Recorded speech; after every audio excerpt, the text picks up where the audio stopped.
Here's the end of our Austin is Weird tour with a trip to the aquarium. Make sure you subscribe so you get notifications about all our upcoming trips. I love all things learning in animals, so I've been to quite a few zoos and aquariums, but this by far was the most unique one I've ever been to. First, I've never been to one, or seen one for that matter, located in a strip mall. I passed it 3 times before I actually found it.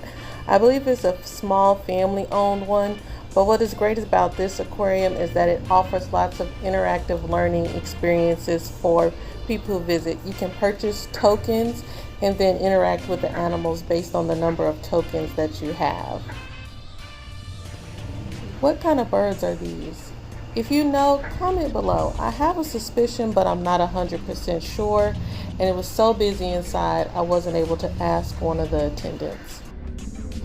Any River Monster fans out there? I love that show. I saw these Pacu, which was on an episode with Jeremy Wade, if you remember that one. It was biting people in the nether regions.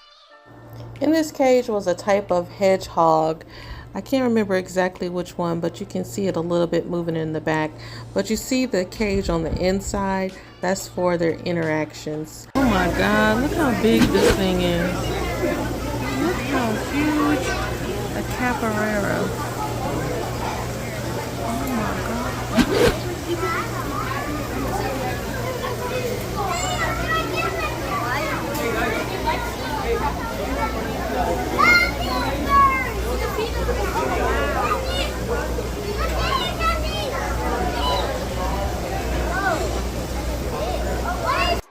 This was the starfish tank. This is what I mean by interactive. This one was free. It didn't cost any additional tokens, but you could interact with the animals and touch them and ask questions about them and different sorts. It was actually very entertaining, even though I've never seen an aquarium like this.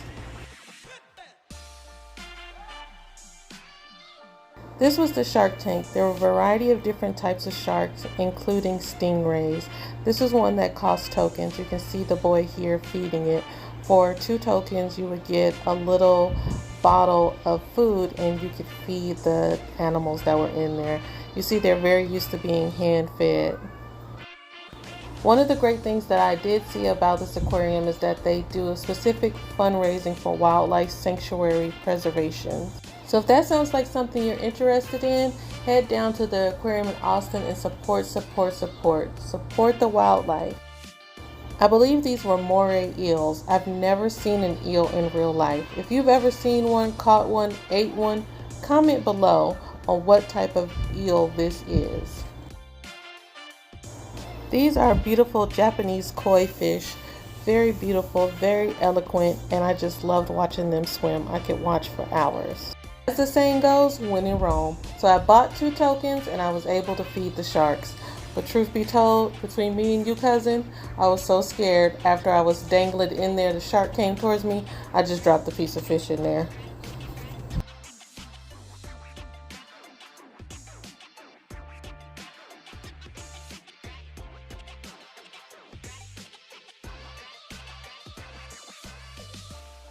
I can never find my name on these little name charms, but the first one I see, my sister's name. Go figure.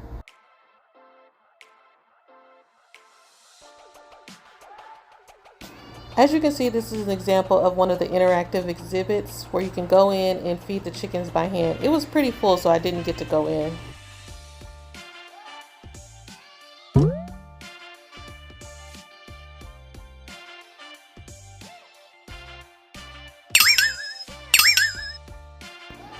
If you remember my Honduras trip, I told you about my fears of macaws. This looks like the one that used to bite me when I was a child. But he also told me to tell you, subscribe if you haven't already. Which savanna is this from? Because I need to stay away. It's amazing to see the animals you've seen on TV in real life. I would have never imagined a python so big. Comment below if you know what these are. Is that what you would have guessed they are? Are they called eggs or larvae?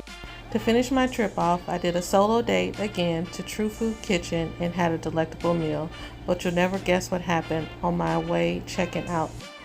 The 105-degree weather literally drained my battery dead. Thankfully, I was at the KOA and I was able to get a jump. As always, with lots of love and even more laughter. See you next adventure.